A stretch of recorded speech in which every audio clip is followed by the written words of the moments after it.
Hey everyone, this is Prince Watercress, and welcome back to Let's Play Tougi King Colossus. In the last video, we started exploring Sirius Castle. We found a lot of useful items, weapons, armor, fought a few old monsters as well as a few new ones, and we gotta break that barrier that's surrounding King Sirius. You may be wondering why this is not only the last area where I stopped, but also why all these skeletons are back. Well, that's because I loaded straight from the save file. So in case I needed to get health, I could do it. And thankfully I did, and I saved again just in case, so in case I died, I can start back up here with full health. So, thankfully, I can get my health refilled and get a little more experience on the side too, because if you save in a room with monsters, and the game lets you save there, and you load the save game back up, those enemies will respawn. And you can use that to farm power-ups, just in case.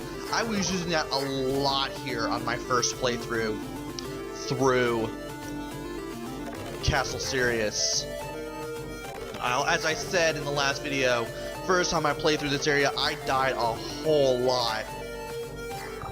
And now that I know what I'm doing here, and now that I know where all the items are, and I have a lot better stats, I can finally take down these enemies a lot more easily. And I can worry more about where I am compared to the rest of this area, and just get to where I need to go. We have basically done everything we can in this part of the dungeon. There was one door that I unlocked, but never went through. We need to go back through that door. And I go in here just to make sure I'm in the right area. I don't fight those monsters, I just make sure I know exactly where I am. And thankfully, I am exactly where I want to be. I could edit this part of my explorations out, but without it you probably wouldn't know how to get to the one of a couple rooms that I haven't mentioned yet, that door that I unlocked but never went through that I mentioned earlier. I mean, without all this you probably wouldn't even know where it is. So I'm keeping all this exploration in.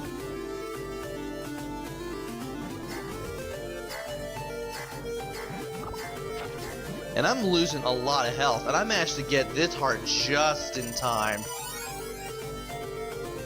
Thankfully I was able to pull through. But this is a long dungeon. You definitely need as much health as possible. It's not like excruciatingly long, but it's longer than what we've dealt with before this point. And the enemies definitely don't make it easier. You have to do a lot of moving around to avoid those fireballs that keep hitting me. I could probably do it, but I'm able to take them down before they can take me down.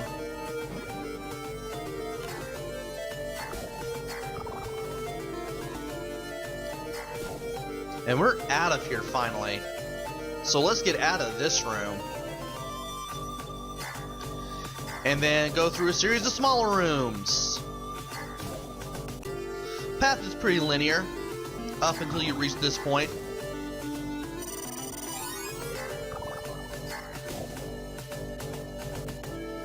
From here, I believe you want to go to the left. And then we have some more monsters to fight. Thankfully, the wide bow makes everything so much easier in these rooms.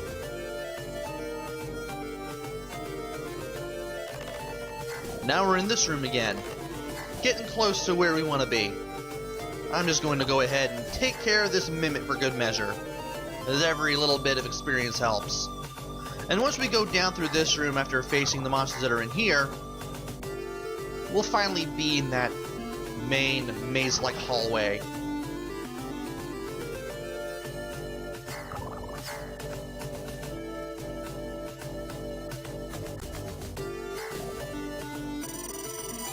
And thankfully I get my health refilled, so that's a definite plus there. Random power-up generation worked in my favor. Alright. This is where we want to be. Gotta wait around because I know there's a ghost here somewhere, and I thought he'd be behind me, but nope, he was right there. And we need to make our way up from this point. We're not going through that door, we're going up here. Getting so close to another level now, so I might as well go ahead and take care of any ghosts that I see. Make sure they don't hit me when they rematerialize. And we are now at level 21. This is the door that I mentioned. And in the first room here, we have the Phase 2 Magicians. Very easy with the wide bow. One of them will give us a key. Let's go ahead and take that key. And for the next room, we're going to be dealing with some tough enemies. And we're going to have to use the Mage Staff for this because it's these things again. This time you can't run away from a battle. You gotta fight these things head on. Thankfully it's easy to anticipate where they're going this time around because the room takes up the entire screen. You're not scrolling around anywhere. And you should easily be able to take out both of these moving eyes in 2 hits whenever they open their eyes and make themselves vulnerable.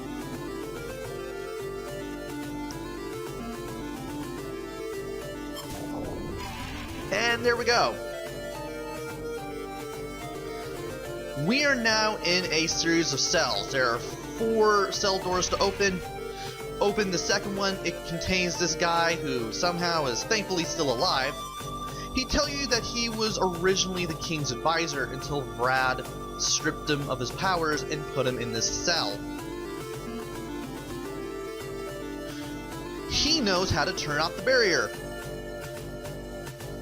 In order to do that, you need to extinguish the flames of the altar. On the left and right pedestals, you must sacrifice the evil sword and the cursed crown. I believe the sword and crown are hidden somewhere within this part of the labyrinth. Thankfully, we found both of them. And I didn't show this off last video. I take the time to do so now. Evil sword is non-equipable, so don't worry about it being a weapon or anything. It's just a special item, that's it. And the cell door all the way to the right contains the dead guy. However, he does have a note written in blood next to him. Right crow, lettered. The words are smeared and are partially unreadable. I'm pretty much going to mention what it says right now.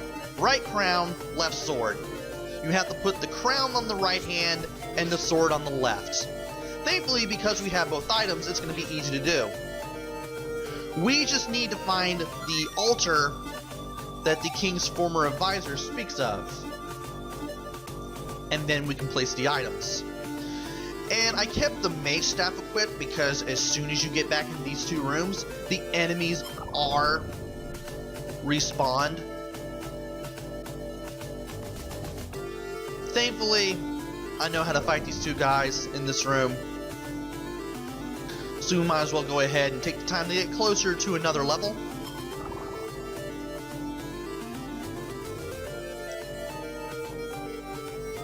And fight these 2 guys off. And of course we have to face the magicians again too. I keep thinking it was a good idea to fight them off with the Mage Staff. It wasn't. I lose quite a bit of health here. Well, a little bit. This really wasn't a good idea. At least the flames can hit him though. I just don't want to deal with it.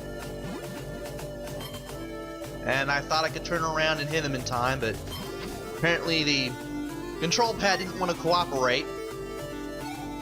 But we took him down and I go back to the wide bow. Thankfully for good for the rest of this dungeon. And then we have to deal with the ghosts again. All we need to do now is to find the altar, as I said earlier. And I believe that goes by basically taking a path that I probably haven't taken before, because there are still a few rooms left to explore here.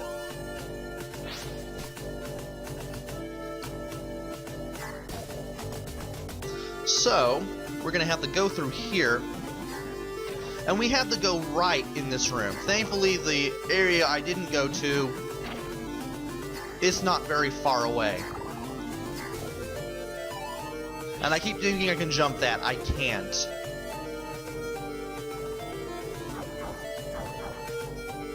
And you want to be very careful near these statues because they will swing their axes at you. Wait for them to swing their axe, then pass through. These guys will do quite a bit of damage if they hit you, so don't let them do it. And now we're in this room. This room leads up to the altar. We just need to fight off some zombies and magicians.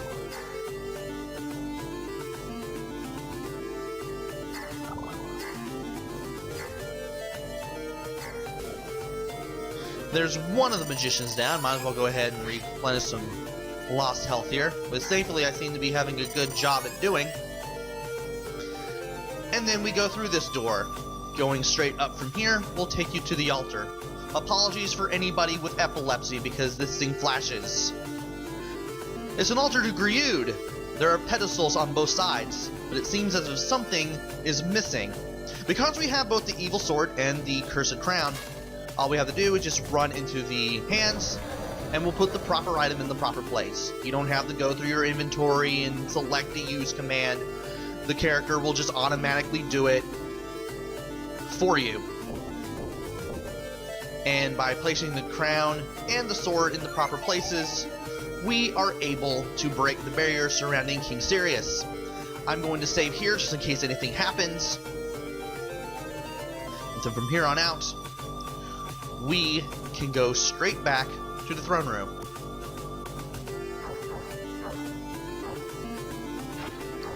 And you don't want to touch these guys either. These things will damage you even if you touch them.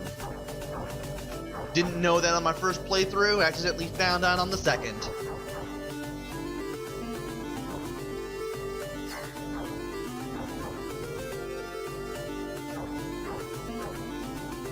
And we do not have to deal with those guys ever again. Those guys drove me nuts because I kept getting lost all the time. Not this playthrough. And thankfully, we're not far from the throne room either. All we have to do is just go left from where the statues were. And then we can just take the path all the way back down here. The barrier is no longer around King Sirius, and we can talk to him.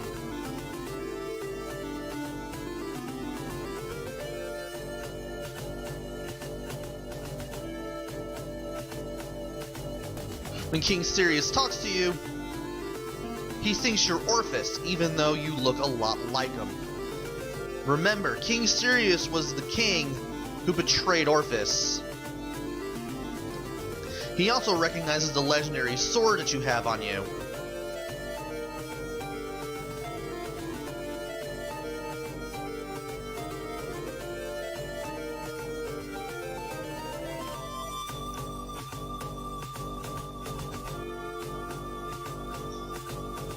Apparently he knows that you are the son of Orphis and that you were supposed to be dead, but you weren't.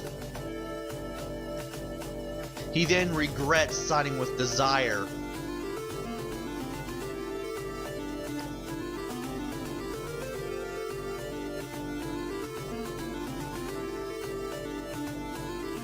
He then tells us what we need to do next. We have to go to Khazard and obtain the Dark World Key. From there, we can return to Lufilia and take care of some more business there.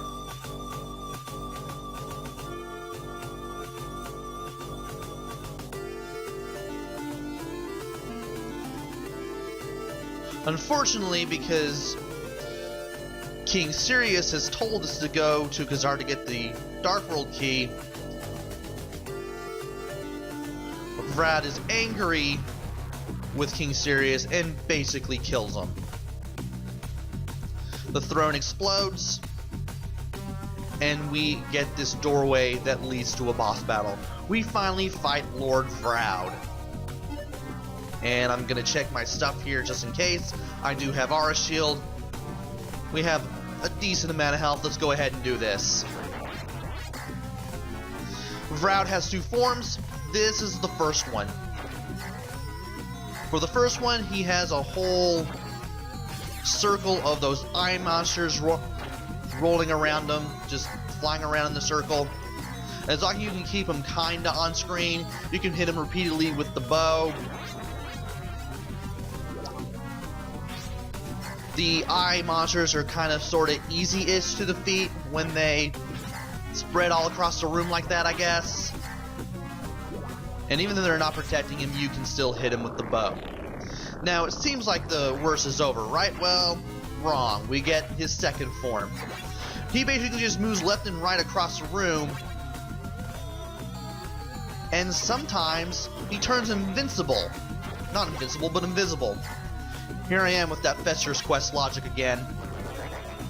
Even when he's invisible, he can still shoot those 8-way shots at you, but you can't hit him while he's invisible. So you kind of have to follow him across the room, use Aura Shield if you need to, anticipate where he is, and then hit him whenever he's visible. Just as easy as the first form, probably even easier. And with that, Vraud is destroyed. And in case you forgot what King Sirius said, the game reminds you.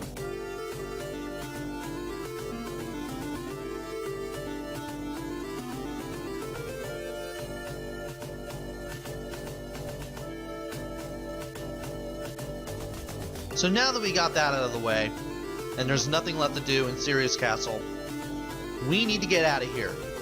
Unfortunately, you're going to have to take the long way back. Well, actually, no, you don't. This door's open now.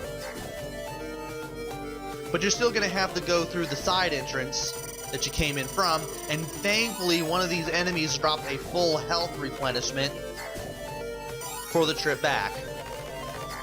I do go after the skeletons in here again for some more experience, and I do save here in case something happens.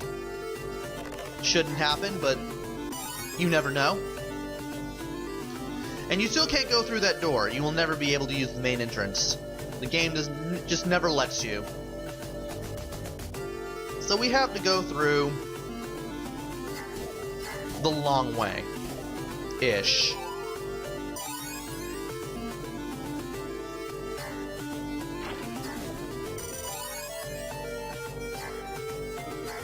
And I do get a little confused here. I keep forgetting where I am on the map for a couple of seconds.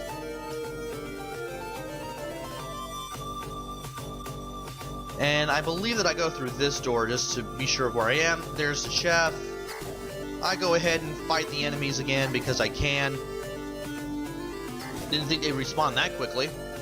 And then I go to the left. This will basically lead back to that courtyard that we first saw when we entered. And there we are. I decided to check out the rest of the courtyard to see if there's anything else, any more enemies that I can fight. There's at least one zombie that I missed, but other than that, that's all we pretty much have. And I just head back out of the castle.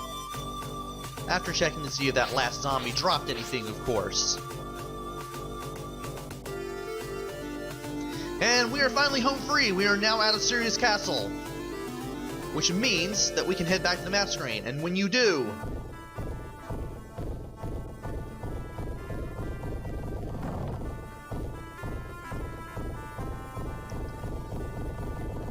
a fortress pops up in the mountains to the south. This is Lufilia Castle, but we can't go there yet.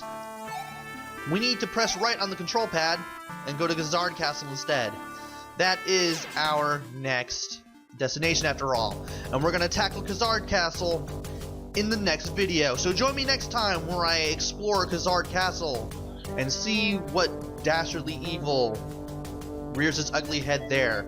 So until then, this is Prince Watercress. Take care, stay safe, and thanks for watching!